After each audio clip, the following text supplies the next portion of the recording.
बिस्मिल्लाहिर्रहमानिर्रहीम। जिस दुआ और उम्मीद के साथ कि आप सब लोग खैरियत से होंगे, तमाम देखने और सुनने वालों को ज़ाहिद इकबाल का सलाम।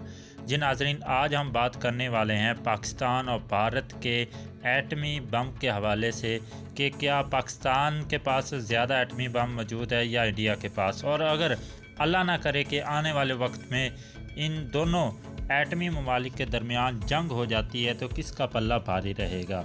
ये तमाम तफसीलात आपको इस वीडियो में आज मैं आपको बताऊंगा, तो आपने वीडियो को एंड तक लाजमी देख लेना और साथ ही साथ चैनल को सब्सक्राइब कर लेना है और घंटी के बटन को भी दबा देना ताकि आपका हमारा साथ बरकरार रह सके और आने वाली हर वीडियो सबसे पहले आप लोगों तक पहुँचे। तो जी नाजरीन, भारत आए रोज़ पाकिस्तान को जंग की धमकी देता है, लेकिन बराह रास्त वो पाकिस्तान पर अटैक नहीं कर सकता। इसकी वजह क्या है वो हम आपके साथ शेयर करते हैं। नाजरीन, भारत इस वक्त दुनिया का छठा एटमी मुल्क बना, जिसने 18 मई 1974 को अपना पहला एटमी तजर्बा करके पाकिस्तान पर ख़ास कर अपनी दाग बिठा दी। और उस वक़्त जब इसने धमाके किए, उसके एक वज़ीर ने ये कह डाला था कि अब पाकिस्तान हमारे सामने सर झुका कर रखे क्योंकि हम एटमी मुल्क बन चुके हैं। और इस वक्त इसके पास 140 एटमी बम मौजूद हैं। ताहम ये वाज़ेह नहीं है कि इसमें से कितने एटम बम उसने अपने मुल्क की सरहद के साथ नस्ब कर रखे अपने दुश्मन के लिए। नाजरीन, इसके साथ ही पाकिस्तान दुनिया का 7वां एटमी मुल्क बना।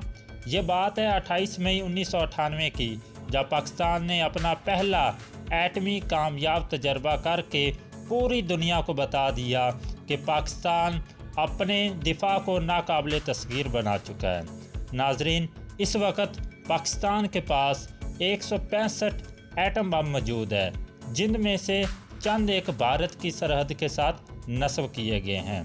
नाजरीन, अब भारत बराह रास्त पाकिस्तान पर हमला नहीं कर सकता और इसकी वजाहत डॉक्टर अब्दुल कदीर खान बारहा कर चुके हैं कि भारत अब कभी भी पाकिस्तान के ऊपर अटैक नहीं कर सकता, क्योंकि वो जानता है कि पाकिस्तान का जो एटमी दफाई सलाहियत है वो भारत से कहीं बेहतर है।